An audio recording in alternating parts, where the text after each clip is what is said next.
Foi bom conhecer a cada um de vocês, foi bom partilhar aqui com a igreja um pouco da palavra de Deus. Foi bom ver o que Deus tem feito aqui nesta igreja. E volto assim para São José dos Campos muito encorajado pelo que vimos, pelo que ouvimos. Agradeço a Deus a oportunidade de ter vindo até aqui pregar a sua palavra. Nas suas orações não se esqueçam de orar por nós, especialmente agora no nosso retorno. O ideal é que nós dormíssemos hoje em Bauru, e nesse calorzinho gostoso daqui, e levantássemos amanhã cedo e fôssemos amanhã cedo descansados. Mas isso não será possível. Então logo nós encerramos o nosso compromisso aqui, nós temos que pegar a estrada. Sobre todos os aspectos, isso é totalmente não recomendável. Mas a realidade é esta. Já vamos passar em Piracicaba, deixar a nossa filha e depois seguir para São José dos Campos à noite de hoje, porque amanhã, 8 horas da manhã, nós temos um compromisso. E chegando lá 3 ou 4 horas da manhã, a vida vai continuar. Então, eu peço as orações de vocês por nós. Eu agradeço muito o acolhimento que vocês nos ofereceram, particularmente as 3 mulheres da minha casa. Uma casa com 3 mulheres é uma casa feliz. Uma vez um missionário americano chegou em nossa igreja e ele tinha 4 filhas mulheres e uma esposa, então 4 filhas mulheres mais a esposa, então ele tinha 5 mulheres na casa dele. E ele tinha uma imensa dificuldade de aprender o português, e eu fui visitá-lo e falar: irmão, estou preocupado, você ainda não aprendeu português, vocês são pessoas tímidas e não interagem muito, devem se sentir solitários aqui na nossa cidade, estão longe da sua pátria. E ele falou assim: pastor, não fique preocupado, numa casa com 5 mulheres ninguém se sente solitário. Então, graças a Deus tem sido bom conosco, eu não tenho me sentido solitário lá em casa, mas ore por nós, continue orando por nossa família. Lembram-se vocês, estou usando nas nossas palavras aqui, a cada noite uma dupla, não é isso? Com a finalidade de tentar ilustrar, através dessas vidas, o conceito de justificação em Cristo, um conceito vital da fé cristã. Nós falamos na sexta-feira de Caim e Abel, assim 2 irmãos, dentro do tronco mais amplo da humanidade. Ontem, dentro do tronco da linhagem abrâmica, nós falamos de Esaú e Jacó.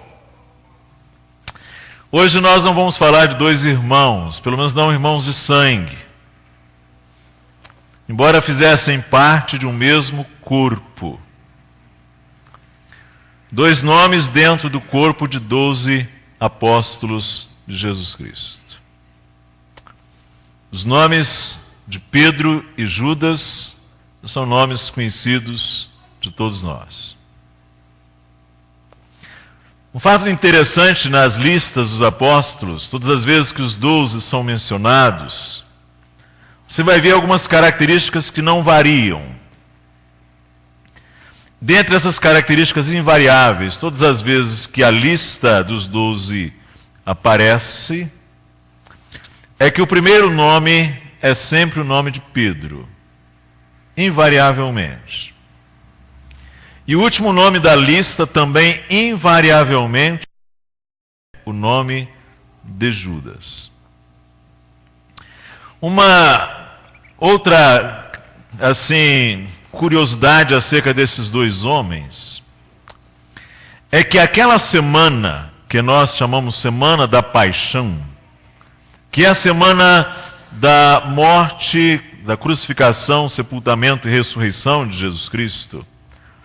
Diga-se de passagem, a semana assim, mais crucial da história do cristianismo, estes dois homens experimentaram ali momentos muito marcantes na vida deles. Tanto Pedro quanto Judas tiveram momentos muito marcantes na Semana da Paixão. Os evangelistas gastam muito tempo, muito espaço para descrever a Semana da Paixão. Só para que você tenha noção, 25% dos evangelhos, e ainda mais no Evangelho de João, são gastos apenas para descrever os acontecimentos que se deram naquele período de 7 a 8 dias, conhecido como Semana da Crucificação de Cristo Jesus. Vamos ler Mateus capítulo 26.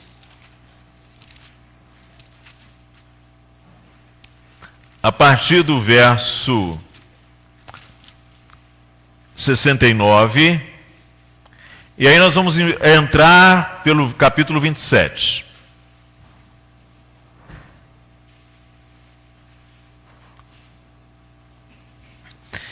Mateus capítulo 26, a partir do verso 69. Ora, estava Pedro assentado fora no pátio, e aproximando-se uma criada lhe disse: também tu estavas com Jesus o Galileu.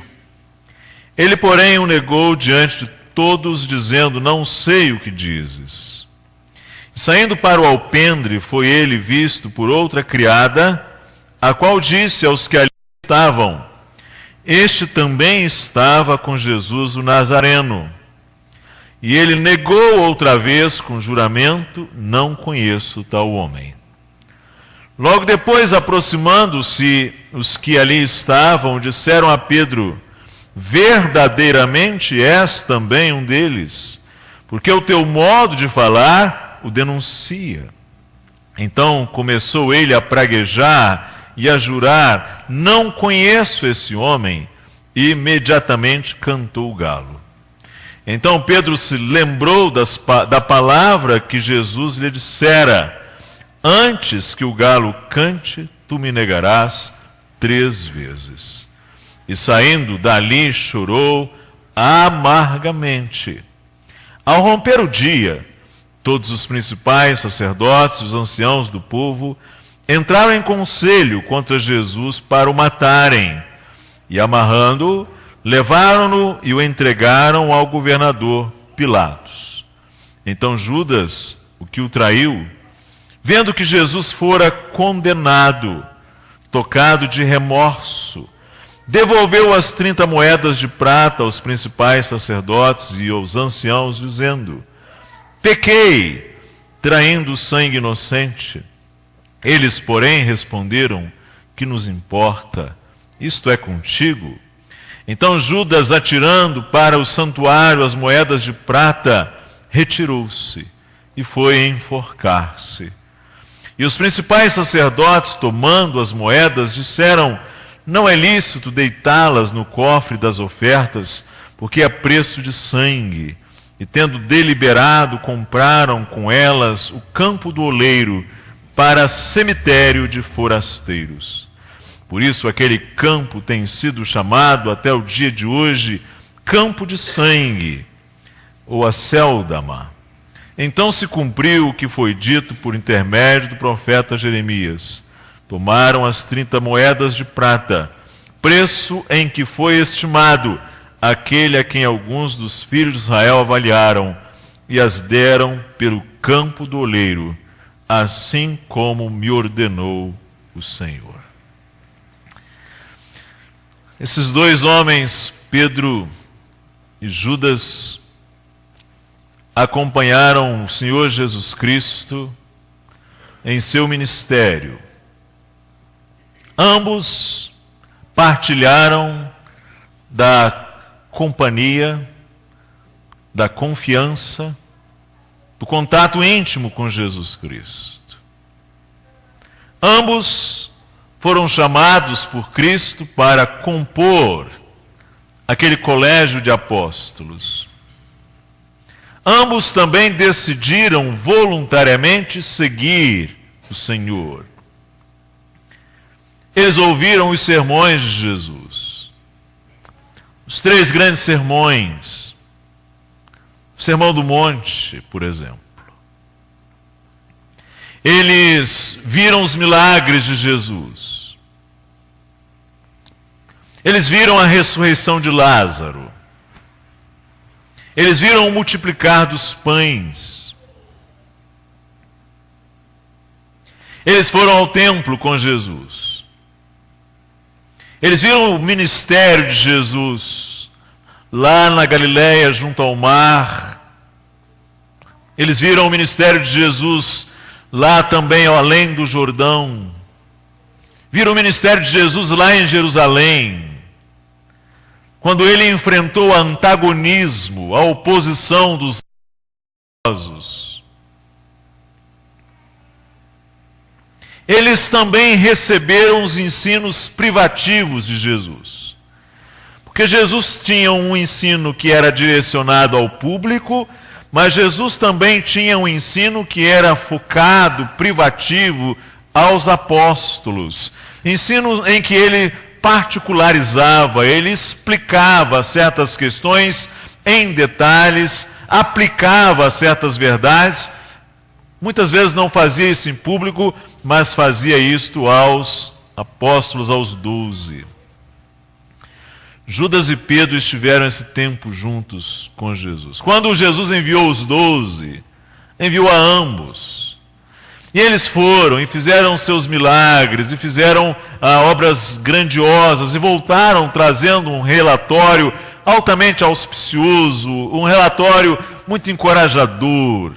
Eles disseram que viram os poderes dos céus caindo, Satanás sendo destronado, a ponto de Jesus Cristo encorajá-los realmente a perseverarem, tanto Pedro quanto Judas. O que dizer de Pedro? Ele é bastante conhecido de todos nós, não é verdade? Que figura mais interessante é Pedro? Ele é, por assim dizer, uma figura sanguínea, uma figura explosiva, não é isso? Ele é alguém impulsivo. A impulsividade dele se dá em muitos momentos. Por exemplo, quando Jesus vem à noite aproximar-se do barco e ele percebe que é Jesus quem vem, e ele está ali, sabe-se lá, praticamente nu, ele é o primeiro a lançar-se na água. Ou quando Jesus vem andando sobre as águas, após haver estado do outro lado do mar, andando Jesus Cristo sobre as águas, Pedro pede para ir ter com ele, e Pedro então esboça ali os primeiros passos sobre as águas, olhando para Jesus, mas em determinado momento ele começa a afundar. E ele grita: Senhor, salva-me! Esse é Pedro, não é isso? Em um momento ele faz uma confissão maravilhosa, ele diz: Tu és o Cristo, Filho do Deus vivente. E minutos depois ele diz: tem pena de ti, Senhor, não vai para a cruz não. E Jesus diz: arreda, Satanás, porque não cogita das coisas do Senhor, mas cogita das coisas que são dos homens. Pedro tem esta inconstância, não é isto? Ele é também presunçoso, ele se presume muito, ele se acha, como dizem os adolescentes hoje, não é? Ele acha que ele tem ali alguma coisa que os demais não têm. Nesse capítulo 26, por exemplo, quando você... esse é um capítulo, aliás, muito triste, não é? E Jesus então faz um aviso de que... ele diz assim, a partir do verso 31, então Jesus lhes disse: esta noite todos vós vos escandalizareis comigo, porque está escrito... ferirei o pastor e as ovelhas do rebanho ficarão dispersas. Mas depois da minha ressurreição, irei adiante de vós para a Galileia. Disse-lhe Pedro: ainda que venhas a ser um tropeço para todos, nunca o serás para mim. Olha isto, gente. Que confiança própria, não é? Que excesso de confiança, que presunção, não é? Jesus Cristo acabou de fazer uma profecia tão clara, tão afirmativa, tão assertiva, e ele reage desta maneira. Olha, tudo bem, todo mundo pode se escandalizar, eu, todavia, jamais, nunca vou tropeçar, vou me escandalizar de ti. E replicou Jesus: em verdade te digo que nesta mesma noite, antes que o galo cante, orarás 3 vezes. E aí disse Pedro: ainda que me seja necessário morrer contigo, de nenhum modo te negarei. Os discípulos disseram mesmo, mas ele fez esse coro mais forte, não é? Ele fez isso com uma eloquência, ele fez isso com uma confiança, com um ímpeto. Essa é uma característica dele. Quando vai no Getsêmani, Jesus está super esgotado.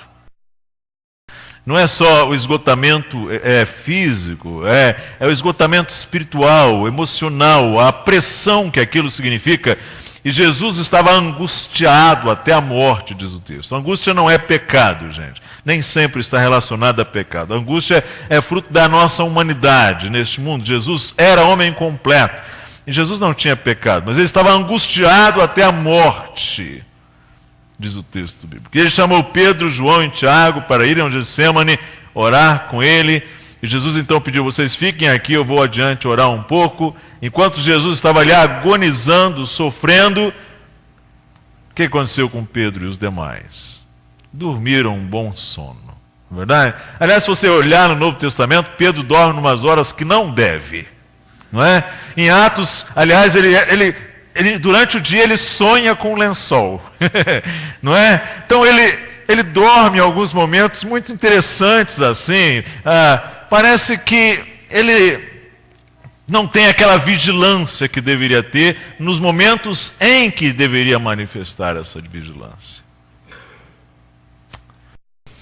A experiência de Pedro ali no Getsêmani, quando chegam chegam aqueles guardas da casa de Caifás para prenderem Jesus Cristo, depois que Judas já havia ali identificado a quem eles deveriam prender, vêm os guardas em direção a Jesus com os seus instrumentos ali para prenderem o Cristo, e Pedro acorda de repente quando vê aquela gente vindo para Jesus Cristo. O que ele faz?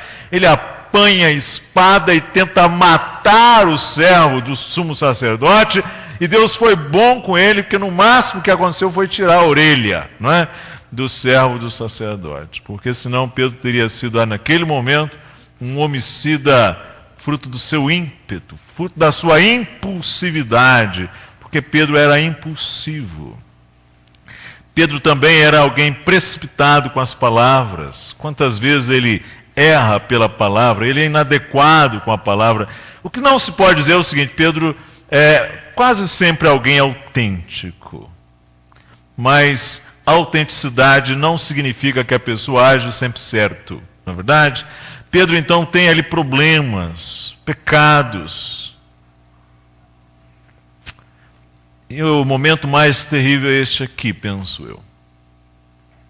Jesus Cristo está na casa de Anás, passou a noite inteira acordado, já é ali, é bem noite, não sabemos exatamente que horas, e ele é levado para a casa do sacerdote, para ser julgado, para ser examinado, para apresentarem falsas testemunhas contra ele.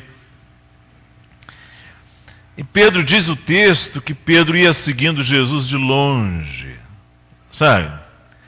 Pedro é aquela pessoa, um momento ele tem assim aquela ousadia, aquele heroísmo, e depois ele tem essa atitude assim reticente, medrosa, seguindo a Jesus de longe, observando Jesus à distância. Ele está entre o heroísmo, a coragem absoluta e a negação absoluta. Ele está no meio termo ali, seguindo Jesus de longe. Aí Jesus é levado à casa do sumo sacerdote e acontece esse episódio da negação de Pedro. Eu quero que você entenda o seguinte: o melhor amigo de Jesus, a pessoa mais próxima, mais íntima de Jesus era Pedro. E eu posso dizer também, o outro lado é verdade. O melhor amigo de Pedro, a pessoa a quem Pedro mais respeitava, a pessoa a quem Pedro mais estava ligado, era Jesus Cristo. E Jesus Cristo ensinou tantas coisas a Pedro, não é verdade? E agora está ali na casa, e aí ele vai para o pátio, assentado fora no pátio, enquanto as coisas estão acontecendo lá dentro. Aproxima-se uma criada e diz: tu estavas com Galileu, Jesus, e ele negou diante de todos: não sei o que dizes. Então aqui a gente pode dizer o seguinte: se a Rede Globo precisasse de um artista desse que interpreta um papel muito bem, tem aqui um candidato em potencial. Ele faz aquela cara de paisagem, emite aquele som bem afirmativo. Não conheço esse homem, não é? Desse jeito. Saindo para o alpendre, agora então ele, incomodado, afasta-se um pouco mais. Foi ele visto por outra criada, a qual disse que ali, aos que ali estavam, este também estava com Jesus o Nazareno.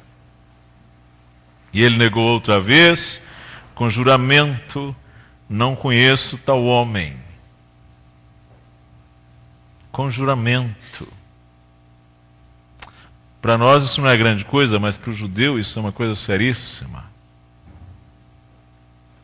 Logo depois, aproximando-se, os que ali estavam disseram a Pedro: verdadeiramente és também um deles, porque o teu modo de falar o denuncia.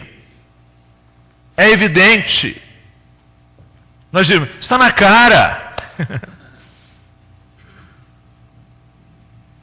Então começou ele a praguejar e a jurar: não conheço este homem.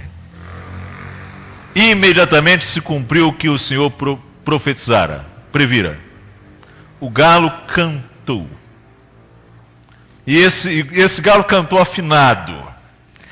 Porque pode ser que ninguém tenha ouvido aquele galo cantar, pode ser que tenha sido mais um dentre tantos os galos, e ninguém naquele instante tenha se dado conta de que um galo ali na vizinhança estava cantando, porque ele estava fazendo aquilo que já fizeram, sabe-se lá, centenas, milhares de vezes.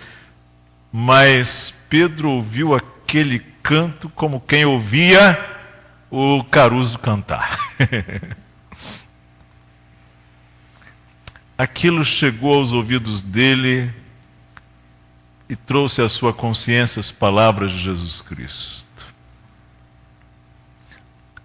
Antes que o galo cante, 3 vezes me negarás.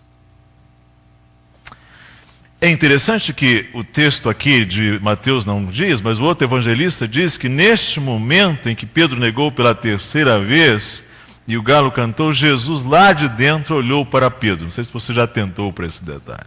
Houve uma troca de olhares entre eles, mais ou menos aquela troca de olhares que um marido de 50, 60 anos tem com sua esposa. Um já olha para o outro, já sabe tudo o que está acontecendo. Não é verdade? Tamanha afinidade, tamanha a linguagem não verbal, mas imensamente comunicativa, afirmativa que se faz nessa troca de olhares, não é? Como a mãe que olha o olhar do filho já sabe, eu sei o que está acontecendo com ele. Pedro e Jesus trocaram seus olhares e tudo estava claro naquele instante. Tudo. E Pedro foi tomado daquela vergonha, daquele senso de desonra, daquele senso de indignidade, aquele senso de perversidade, de falta de coragem, esse espírito recalcitrante, esse espírito inconstante que era Pedro. Lembrou-se das palavras de Jesus: antes que o galo cante, tu me negarás 3 vezes. E saindo dali, chorou amargamente. Eu gosto desse advérbio aqui, esse advérbio de modo. Pedro chorou amargamente. Porque não é aquele choro, gente, comum, aquele choro que se faz eventualmente numa circunstância em que não se tem controle. Aqui é muito mais, aqui é de uma seriedade. Aqui é um choro amargo, um choro sentido, um choro envergonhado, um choro absolutamente sentido, autêntico. Não tem nada de lágrimas de crocodilo aqui. São lágrimas pesadas de um coração ferido, que sabe que pecou da maneira mais dramática e contra a pessoa que não podia pecar jamais, que era Cristo, ainda mais com tudo quanto Cristo representava para ele. Um dia ele disse para Jesus Cristo assim, quando, naquele momento da impopularidade de Jesus, que seguiu-se a multiplicação dos pães, não é? Porque na multiplicação dos pães eles queriam eleger Jesus rei. E logo depois que eles vieram pedir pão novamente, Jesus falou, mas eu sou o pão da vida. Aí eles não gostaram disso e começaram a deixar Jesus Cristo, até os discípulos. O texto de João diz que até os próprios irmãos de Jesus não criam nele, todos queriam ir embora. E aí Jesus vira-se para os 12 e fala assim, não quereis vós também retirar-vos? E aí Pedro disse, Senhor, para quem iremos nós? Só tu tens a eterna. Pedro sabia disso tudo. E agora, esse momento tão melancólico, tão triste, tão perverso, tão indigno. Este é Pedro. Chorou amargamente. Mas uma coisa aconteceu, gente. Jesus, apesar desse Pedro, amava Pedro. E a gente vai ver lá também, a gente vai ver lá no último capítulo do Evangelho de João, quando depois de ressuscitado, Jesus marca um encontro com Pedro, um encontro privativo, que nós não sabemos, aliás, tudo quanto aconteceu, nós só sabemos uma parte. Naquele encontro, Jesus e Pedro acertam suas contas. E Jesus pergunta a Pedro 3 vezes, Pedro, você me ama? Simão, filho de João, Simão, filho de Jonas, tu me amas? E essas perguntas consultaram a realidade de Pedro. E a realidade de Pedro era, Pedro amava Jesus Cristo. A ponto de Jesus dizer, eu confio em você, apacenta as minhas ovelhas. Que coisa fantástica. Apacenta os meus cordeirinhos. O outro personagem é Judas. O nome dele é um nome fantástico, gente. A gente não coloca este nome Judas nos nossos filhos por causa dele. Mas deve ser dito que o nome dele era um bom nome. Porque era o nome de um dos patriarcas, de um dos filhos de Jacó na língua grega, né? Judá na língua grega. É um bom nome. Que significa que ele era um judeu que obviamente estava ligado às suas heranças históricas, às suas heranças religiosas. Não sabemos muito sobre Judas. Sabemos que ele era um homem de um lugar chamado Queriot. Daí, Judas, homem de Queriot. Judas Iscariote, não é? Sabemos também um pouco do seu pai. Sabemos que ele uniu-se ao grupo dos apóstolos. E sabemos que ele não nutria um sentimento autêntico em relação a Jesus Cristo. Por exemplo, quando no momento em que Jesus, na casa de Lázaro, após a ressurreição de Lázaro, estão ali assentados, Jesus, a Maria, Marta e Lázaro, Maria então, o que ela faz? Ela quebra aquele vaso de alabastro com nardo puro, derrama nos pés de Cristo, enxuga com os cabelos, e aí Judas fala, para que esse desperdício? Por que não se vendeu esse perfume por 300 denários e não se deu aos pobres? Que sujeito caridoso. Não é? A gente vai falar. realmente, eis aí uma obra caridosa, é um filântropo, é alguém realmente voltado para as questões sociais. Pode fazer serviço social. Mas nada disso.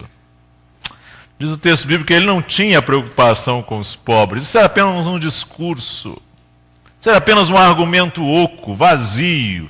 Porque, na verdade, ele falava isso porque ele era o tesoureiro, ele tinha a bolsa. E o Evangelho diz que, sendo ladrão, ele subtraía o dinheiro que se lançava na bolsa. Esse era o perfil de Judas. Um perfil esquivo.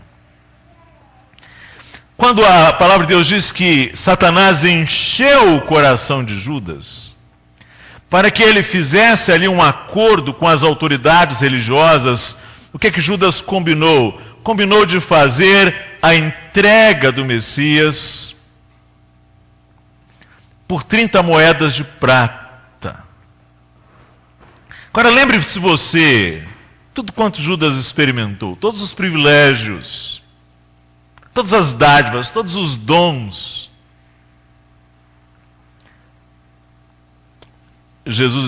Judas então faz ali o seu acordo com as autoridades religiosas.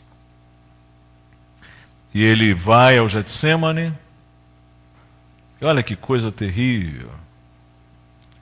Quando ele se aproxima de Jesus, Jesus usa a seguinte expressão: amigo, a que vieste?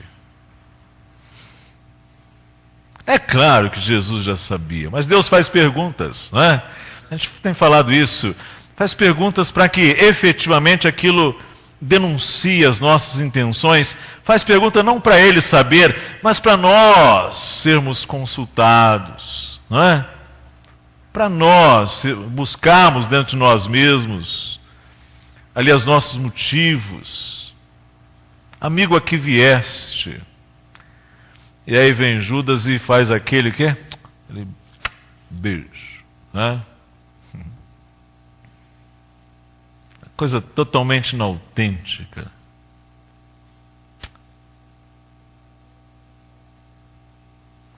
Eles prendem Jesus Cristo e o levam preso à casa de Anás. Acontece o episódio da negação de Pedro. O dia amanhece. Os sacerdotes então tomaram conselho, vão matar Jesus Cristo, vão agora entregar a Pilatos para que execute a pena, não é?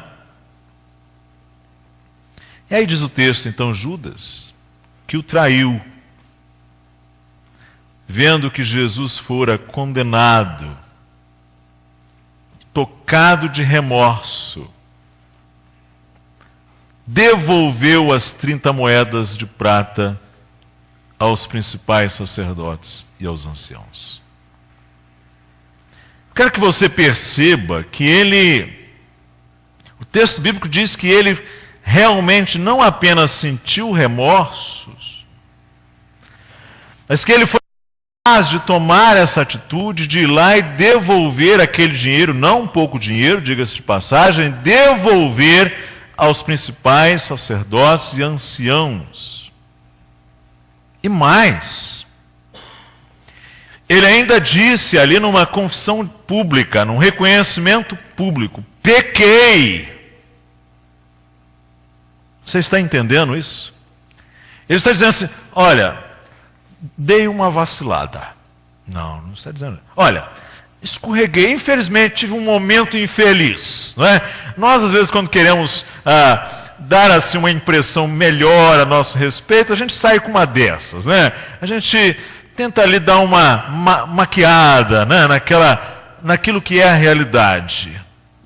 Mas Judas não, observe, ele diz: pequei. Palavra que Davi disse diante de Natã: pequei.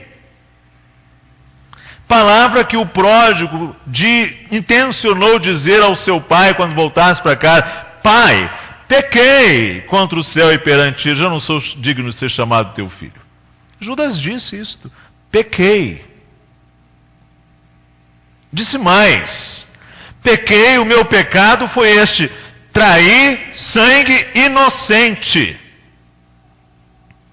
Quer dizer, ele tem consciência de que ele participou de um estratagema, de uma armação para condenar alguém que é inocente e, ainda mais, que vai ser agora sacrificado, que vai ser morto inocentemente. Os sacerdotes que lavaram as mãos, não é?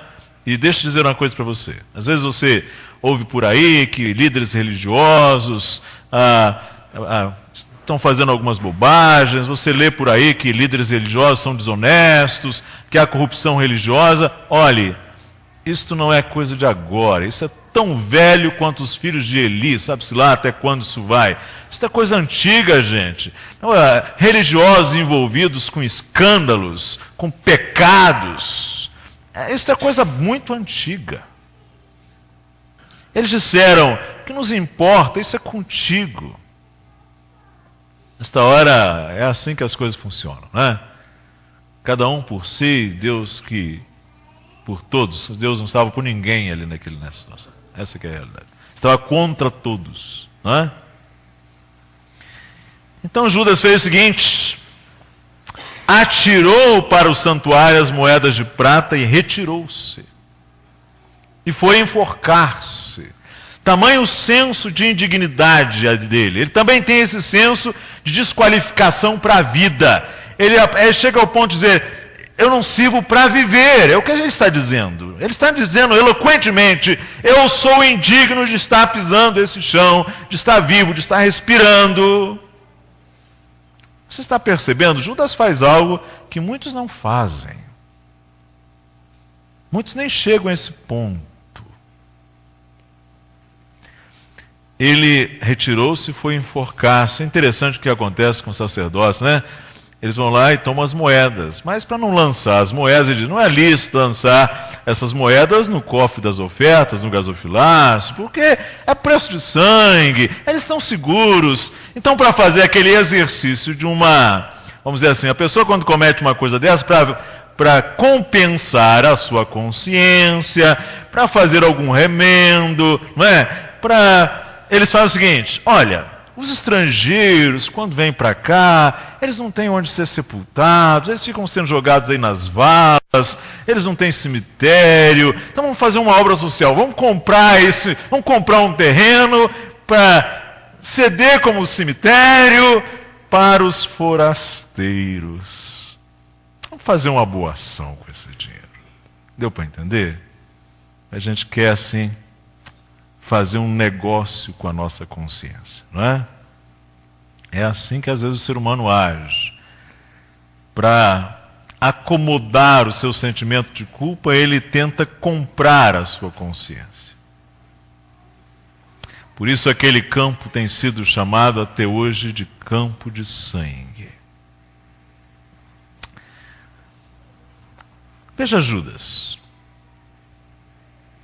O que ele fez? A gente pode dizer que ele teve um certo tipo de arrependimento, de reconhecimento, de confissão de pecados? Teve. A gente pode dizer que o senso de culpa o oprimiu grandemente? Teve. Ele foi tomado pelo sentimento de culpa, tal como Pedro foi tomado. Ele sentiu a sua indignidade? Sentiu. Mas há um detalhe com Judas. Ele não repara o seu pecado junto a Cristo. Ele não vai a Cristo retratar-se. Ele nem dá um passo nessa direção. Mas ele não vai a Deus em renúncia do seu pecado. Você está entendendo isso? Ele não se aproxima de Cristo e do Senhor para acertar as suas condições, não. O seu sentimento de culpa fica ali dentro dele, mas ele não se aproxima de Deus para oferecer a Deus ali o seu arrependimento sincero, e ele não tem qualquer intenção de corrigir o que aquilo significou para Cristo, a gente pode dizer o seguinte: que Judas não teve a oportunidade de estar com Jesus Cristo. Não é triste isso, gente? Não teve a oportunidade de chegar-se diante de Cristo face a face, como alguém que fere, que magoa, como alguém que peca, como alguém que comete uma perfídia, comete um ato indigno. Ele não teve isto. Ele não teve isto. Foi enforcar-se. E quando ele provavelmente jogou-se dali daquela árvore, com a corda ao pescoço, e espedaçou-se lá, naquele despenhadeiro, sabe-se lá em que circunstâncias, a gente pode dizer o seguinte: o que matou Judas não foi aquela corda. Foi uma coisa que está muito mais profunda. É o seu orgulho. A sua incapacidade de chegar diante de Deus, e diante de Cristo, e fazer a renúncia do seu pecado formalmente, a ponto de que o arrependimento não apenas ferisse ali a sua consciência, mas reparasse a sua relação com Deus. Gente querer morrer, na Bíblia a gente tem muitos.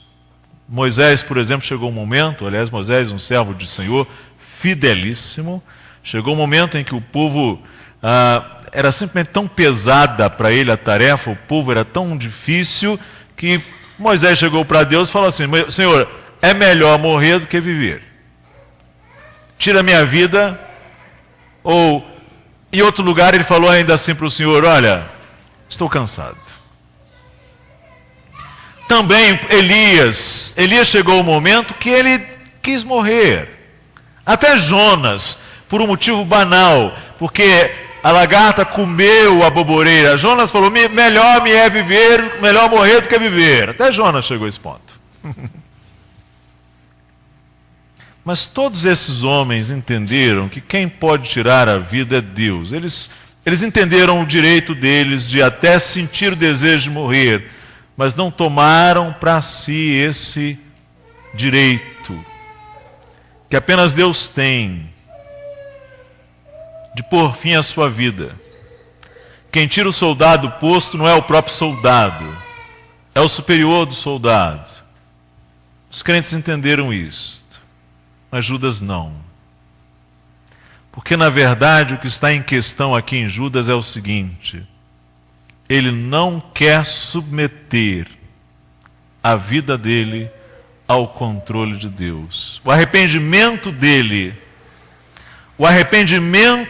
em momento algum, fez com que ele deixasse Deus governar a vida dele. Ao contrário, quem governa a vida dele, do início ao fim, é ele mesmo, é o seu ego. É o ego que o leva lá para a forca. Ele tem culpa, mas ele não destrona o seu orgulho e o seu ego.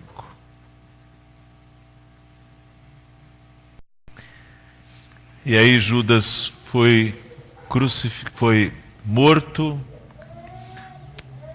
foi vítima da sua indisposição de quebrantar-se realmente.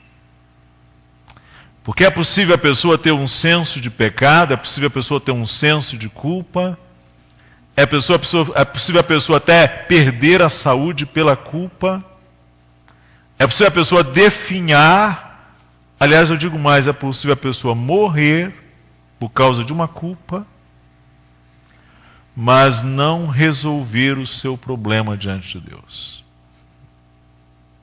Manter-se ali até o final.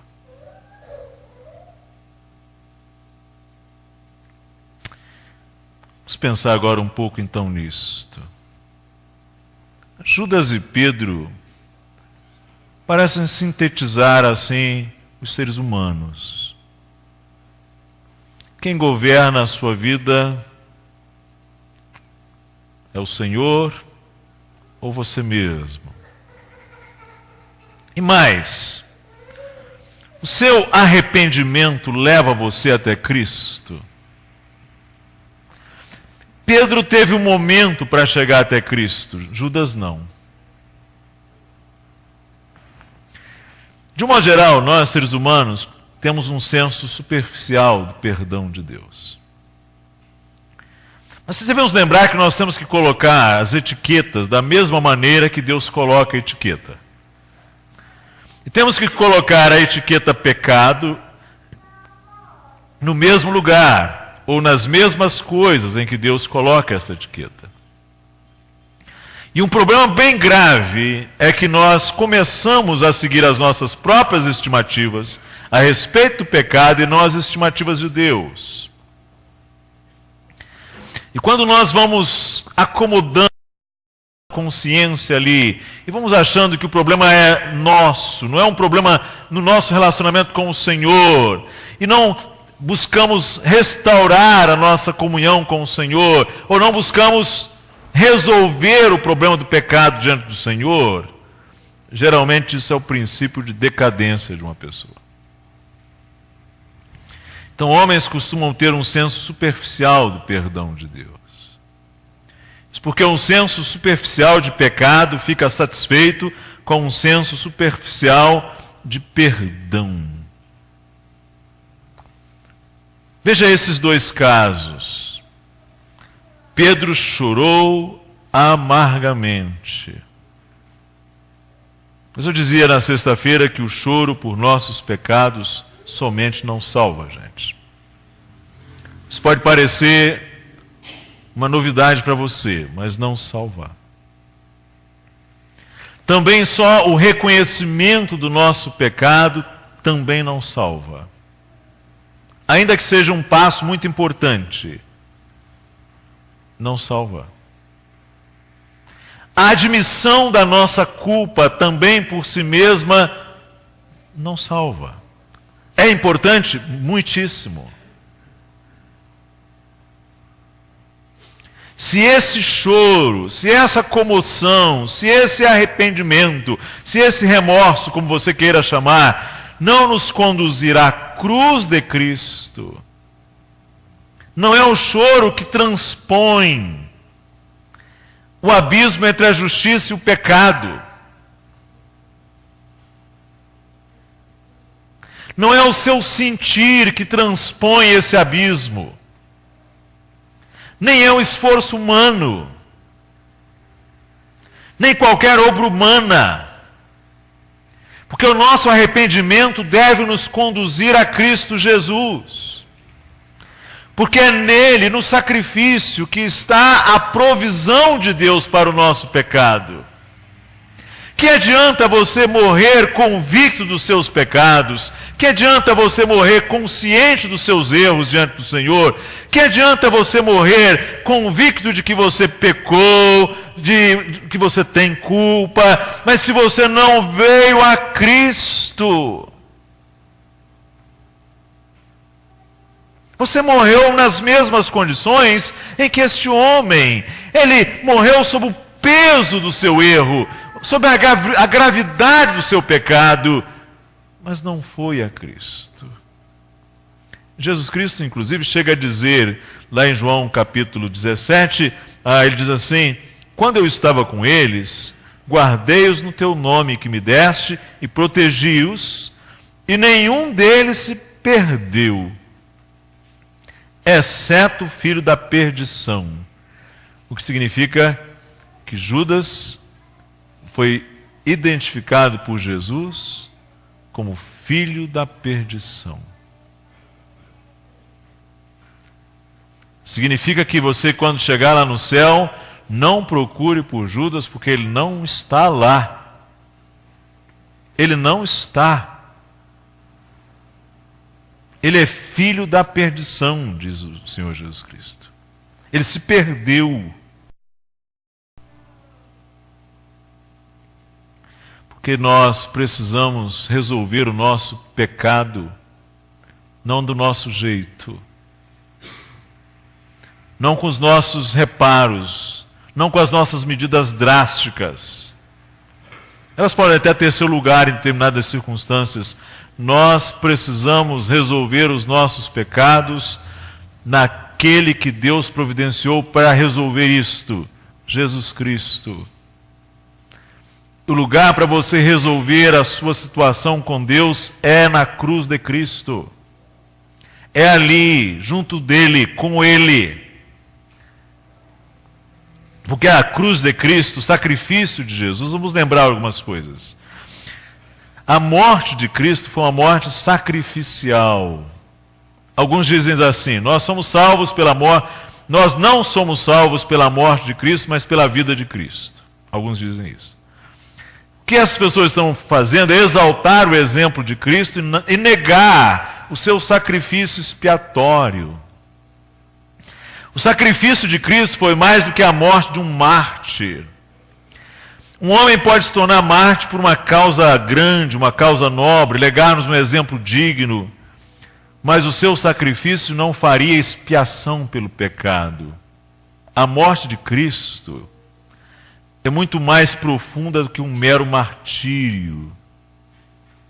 Para nós entendermos o sacrifício de Cristo, nós precisamos entender o sacrifício do Antigo Testamento. Eles eram sacrifícios pelo pecado. Também a morte de Cristo foi um sacrifício pelo pecado. O escritor aos Hebreus diz: mas este, havendo oferecido um único sacrifício pelos pecados, está assentado para sempre à destra de Deus. A morte de Jesus Cristo foi uma morte sacrificial, porque foi um sacrifício pelo pecado. Em segundo lugar, ela foi uma morte expiatória. Isso pressupõe a ideia de culpa. Ou seja, Cristo sofreu a penalidade do pecado, cumpriu a lei, satisfez a justiça, assegurou a remissão. Os ritos do Antigo Testamento, os ritos sacrificiais do Antigo Testamento, mostram como o castigo era executado e proclamados ali a remissão e o perdão. No livro de Levítico nós temos o seguinte, que era assim que se fazia: o sacerdote apanhava a vítima, apanhava o sacrifício, o cordeiro, colocava a sua mão sobre a cabeça do holocausto, para que seja aceito por ele para a sua expiação. Ali havia uma transferência da culpa do ofertante para a vítima. Isso é que nós chamamos de expiação. Ou seja, essa colocação da mão sobre a cabeça representava a transferência da culpa do ofertante para a oferta. Ou seja, todas essas passagens mostram o pecado sendo expiado pelo sacrifício e então sendo perdoado. No Antigo Testamento havia um dia da expiação, que era realizado uma vez por ano, e ele incluía a aspersão do sangue. Isso porque a lei amaldiçoava o pecador, mas o sangue removia a maldição. Por isso que o escritor ao Levítico diz, é o sangue que fará expiação pela alma. Então a morte de Cristo é apresentada no Novo Testamento com esse mesmo sentido.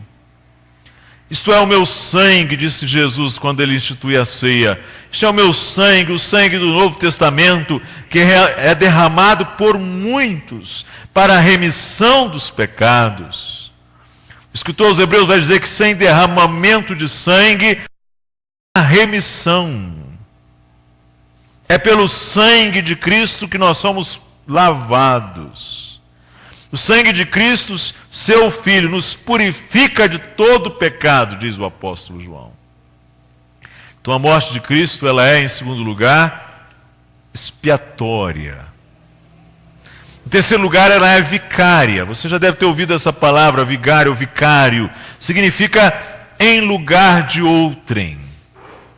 Vicário ou vigário é um substituto. alguém que toma o lugar de outro. E assim como nos sacrifícios do Antigo Testamento há uma transferência da culpa para a vítima, isto mostra que a nossa culpa é lançada sobre Jesus. E a justiça de Cristo é lançada em nossa conta. Daí a vítima do sacrifício ser denominada de oferta pelo pecado, indicando a existência do pecado. O profeta Isaías diz o seguinte: todos nós andávamos desgarrados como ovelhas, cada um se desviava pelo seu caminho, mas o Senhor fez cair sobre ele a iniquidade de nós todos. A morte de Cristo não é apenas a morte de um ser humano a mais, é uma morte que tem o sentido substitutivo. Ou seja, o Senhor lança na conta dele os nossos pecados. A ponto de Deus precisar virar o seu rosto para ele. A ponto dele dizer: Deus meu, por que me desamparaste?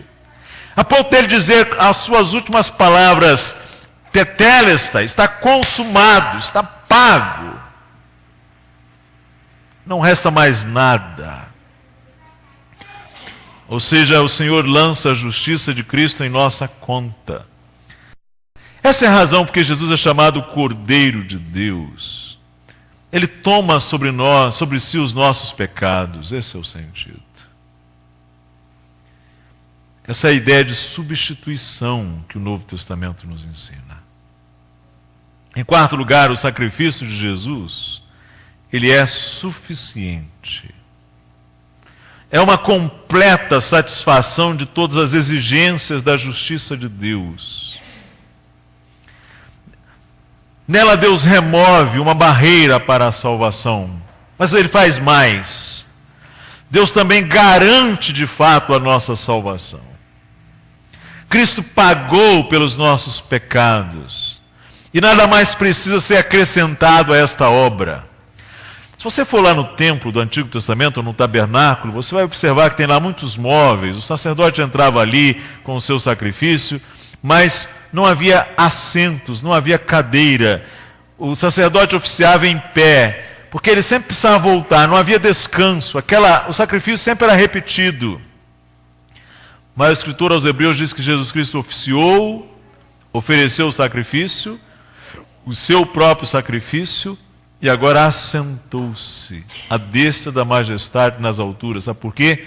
Porque significa que o sacrifício dele foi suficiente, definitivo, cabal. Basta você crer nele. Você não precisa subir as 365 degraus de algum lugar para purgar os seus pecados. Você não precisa carregar uma cruz pesada a determinado lugar para tentar purgar os seus pecados. Você não precisa andar de joelhos aí por essas ruas, batendo nas suas costas, em penitência para purgar os seus pecados. Você não precisa carregar pedaços de paralelepípedo na sua cabeça, sangrar o seu couro cabeludo para purgar os seus pecados. Você não precisa andar 600, 700 quilômetros a pé, até que os seus pés se transformem em sangue, em carne viva, para pagar os seus pecados.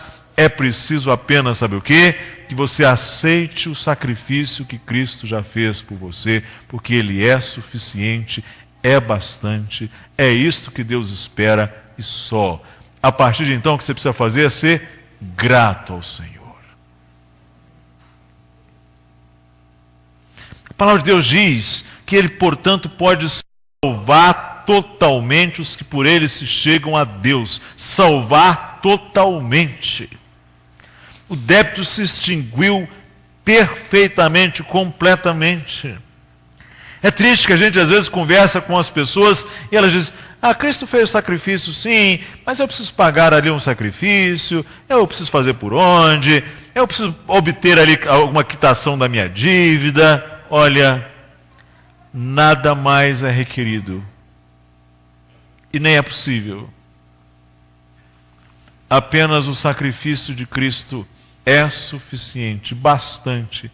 Aliás, se você acrescenta, é porque você não confia totalmente que o sacrifício dele seja suficiente. E nada mais pode satisfazer as exigências de Deus senão a justiça de Cristo. Nada mais pode ser acrescentado, só o sacrifício de Jesus Cristo. Em quinto e último lugar, o sacrifício de Jesus, ele é propiciatório e ele é reconciliador. Sabe o que é propiciação? Propiciação é tornar alguém favorável a nós.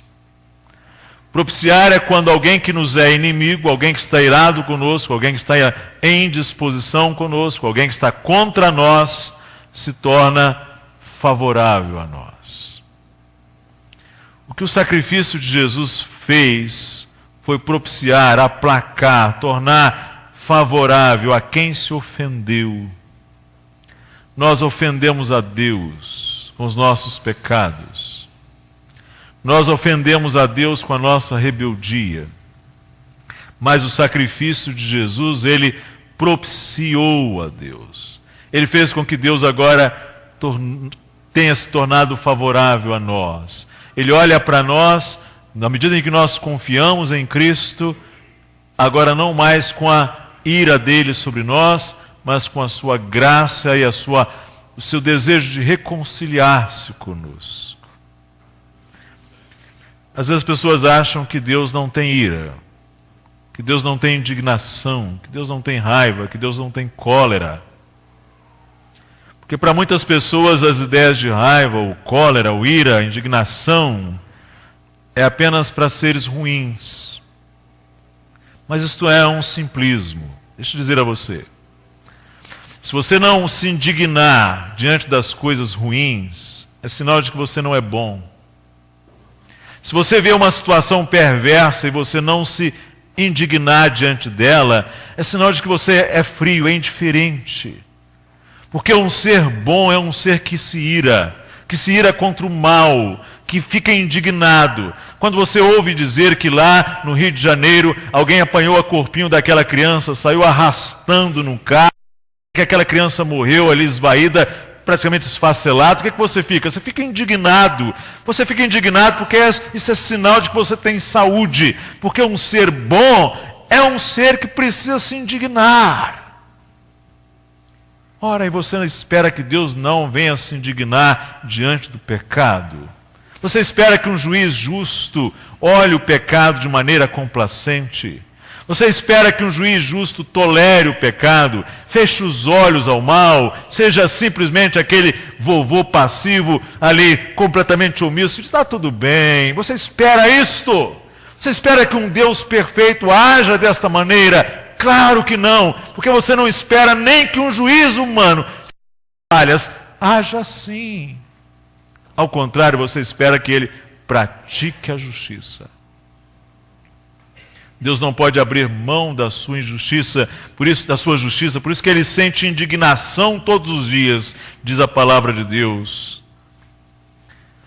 Mas em Cristo, ele se torna favorável a nós. Ele é propiciado. Ele nos recebe. E ele se reconcilia. Você sabe o que é reconciliar, não sabe? Reconciliar é colocar em paz, é colocar em harmonia partes que estão rompidas. A palavra de Deus diz que o homem está rompido com Deus por causa do seu pecado, mas a morte de Cristo nos reconcilia com Deus. Aliás, o apóstolo Paulo diz assim: rogamo-vos, pois, da parte de Cristo, que vos reconcilieis com Deus. Então o sacrifício de Jesus, ele nos reconcilia com Deus. Melhor dizendo, ele reconcilia Deus conosco. Em primeiro lugar, é isso que ele faz. Você quer resolver o seu problema diante de Deus? Você não vá pelo caminho de Judas. Você pode ter até um arrependimento sincero, mas se você não for a Cristo, o seu problema não será resolvido.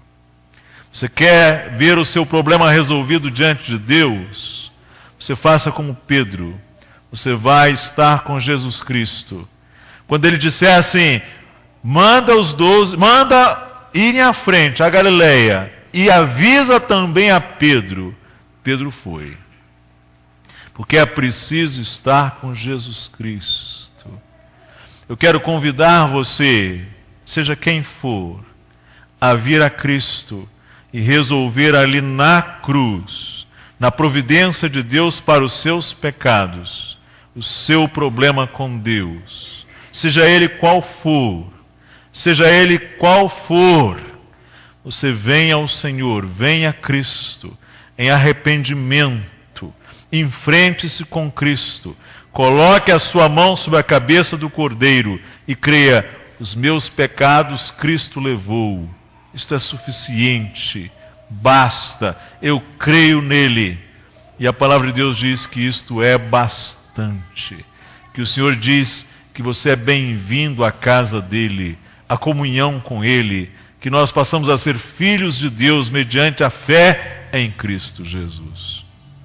A justiça é uma dádiva de Deus, por meio do sacrifício de Jesus Cristo, a pecadores, como Pedro e como Judas, mas a pecadores que deles se aproximam, confessando os seus pecados e com plena consciência da sua incapacidade de alcançar a justiça por si mesmos, pedem a Deus que o sacrifício de Cristo seja eficiente, eficaz para si mesmos, que creem que o sacrifício de Jesus é bastante para si mesmos. Se você crer a Cristo assim, a palavra diz que você é salvo. Pedro veio a Cristo com fé, e o Senhor o recebeu, e ele passou a ser ali exatamente o que foi, o apóstolo de Jesus Cristo, pecador como nós, mas justificado por Cristo. Agora Judas, mesmo tomado de culpas, mesmo sentindo-se indigno para viver, preferiu morrer sem confrontar-se com Cristo. Com quem desses dois você se identifica? Com quem você se identifica? Com Caim ou com Abel? Com Jacó ou com Esaú? Com Judas ou com Pedro? Que Deus te abençoe. Amém.